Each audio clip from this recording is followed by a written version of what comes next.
प्रकार का गतिरोध आपने करके 3 चीजें कही हैं महत्वपूर्ण। कांग्रेस और अन्य एक तो विपक्षों ये के द्वारा किया जा कि रहा है, ये आज मुझे की नहीं लगता समस्या कि ये नहीं है। ठीक बात है। रोहन जी, आपने कहा कि ये बहुत पुरानी समस्या है, और अगर ये पुरानी समस्या है तो इससे पहले जो टाइम मिला था कांग्रेस को, जब सरकार बनाने का जनादेश मिलता रहा, उन लोगों ने क्या प्रभावी कदम उठाए थे इसके खिलाफ?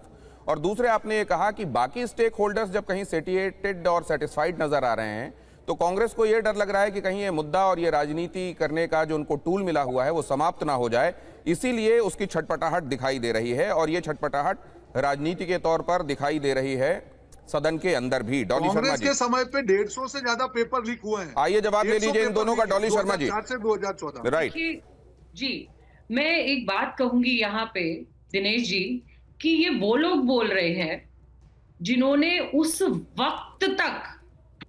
वक्त तक बच्चों को लाचार छोड़ा, उनको लाठियों से पीटा, गोलियां मारी। ये वो लोग बोल रहे हैं कि ये बच्चों के हित में बात कर रहे हैं। अगर देश का बच्चा सड़कों पर ना आया होता ना, और अगर राहुल गांधी जी इनके घर के बाहर ना बैठे होते प्रधानमंत्री जी के, और उन लगातार बच्चों की लड़ाई उन्होंने ना लड़ी होती, तो आज ये ना हो रहा होता। और रही बात फास्ट ट्रैक कोर्ट की, नए नियमों की, आपको पता चला होगा फास्ट ट्रैक कोर्ट में कल क्या हुआ है, सुनवाई नहीं हुई।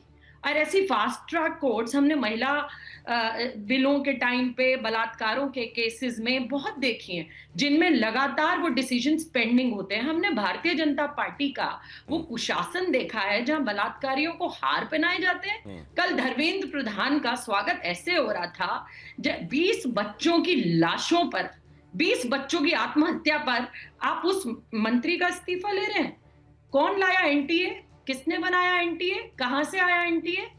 और लगातार पेपर लीक, एक एनजीओ को आपने देश का पेपर पूरा का पूरा सिस्टम हाथ में दे दिया, और वो लगातार जब आप ये कह रहे हैं तो इनफैक्ट और उसके बाद कोई बदलाव नहीं कर रहे हैं आप। आपकी बातों को इसलिए रोक रहा हूं क्योंकि कांग्रेस का एक और नजरिया जो प्रियंका गांधी के जरिए सामने आया सदन में, संसद में प्रियंका गांधी का पीएम पर हमला देखने को मिला। संसद में विपक्ष को दोषी ठहराने से काम नहीं चलेगा, उन्होंने कहा। वीडियो बनाने से जेन ज़ी का भरोसा नहीं जीत पाएंगे। पीएम कैमरे का नहीं, दिल का एंगल बदलें, प्रियंका गांधी ने कहा। सर, फास्ट ट्रैक कोर्ट्स का रिकॉर्ड पहले से ही बहुत खराब है। वैसे भी कल की सुनवाई में सीबीआई का वकील पेश ही नहीं हुआ। संसद में विपक्ष को दोषी ठहराने से, खोखले राजनीतिक खेल खेलने से काम नहीं चलेगा। आप जेन ज़ी का भरोसा वापस जीतना चाहते हैं तो नए नए एंगल से, अपने फोन से नए नए वीडियो बनाने से नहीं होगा।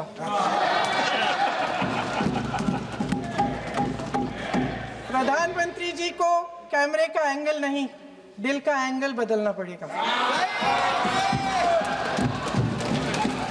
ये जेनरेशन जागरूक है, समझता है, झूठ पहचानने की उसकी अपार क्षमता है। इनका दिल और दिमाग जीतने के लिए आपको सच्चाई पर उतरना पड़ेगा।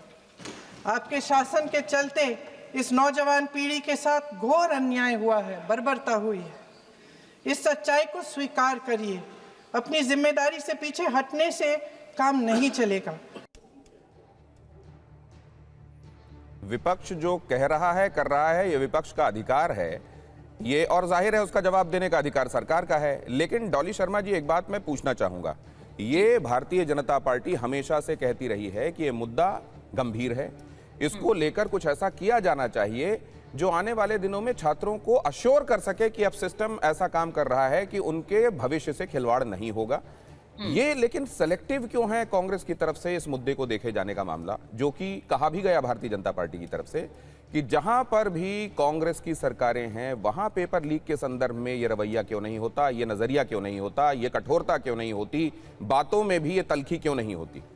दिनेश जी, सबसे बड़ी मैं आपको बात बताऊं, बड़ी शर्म की बात है कि 13 साल से ये सत्ता में है और हर चीज का ठीकरा ये कांग्रेस के सर पे फोड़ना चाहते हैं। नहीं, वो तो ये पूछ रहे हैं कि जहां आपकी सरकार रही है, अभी राजस्थान की बात कर लीजिए। प्रियंका जी ने वहीं पर अशोक गहलोत जी को एक तरीके से डिफेंड करने का काम किया था। मैम दिनेश जी, अगर आप मुझे बीच में रोकते रहेंगे ना, मैंने सिर्फ उसमें कुछ ऐड किया है। आप अपनी बात कहिए ना, उसके सापेक्ष कहिए। आपने क्वेश्चन रिपीट किया, मेरा नेक्स्ट आंसर वही था। मुझे अनइंटरप्टेड 1 मिनट बोलिए। बोलिए। आपने राजस्थान की बात की, हम सरकार में नहीं है, लेकिन जिस समय हम सरकार में थे उस समय सचिन पायलट जी ने खुद बोला कि हमारी सरकार में ऐसा हो रहा है। इनकी सरकार में कोई बोल सकता है क्या? बोल सकता है कोई? कोई नहीं बोलेगा। ये निकाल के पार्टी से बाहर फेंक देंगे अगर कोई बोल पड़ा। इनकी पार्टी में तो लोकतंत्र ही नहीं है। हम देश के बच्चों के साथ थे, हैं, रहेंगे। और अगर केंद्र में ये लोग हैं और कोई ऐसा कानून ला रहे हैं, कल ये बोल रहे थे रोहन गुप्ता जी, मैं बस यहाँ एक बात बोलना चाहती हूँ, अगर नेता विपक्ष प्रतिपक्ष कल नहीं बोलते तो किस तरीके से बिहार के बच्चों को जेलों में ठूस दिया जा रहा था, हॉस्टल से निकाल कर दिल्ली में क्या करा जा रहा था, पूरे देश में क्या किया जा रहा था। नेता विपक्ष ने जब ट्वीट किया उसके थोड़ी देर बाद उस सिपाही को आपने सस्पेंड किया। ये उनका काम है और वो देश के बच्चों के लिए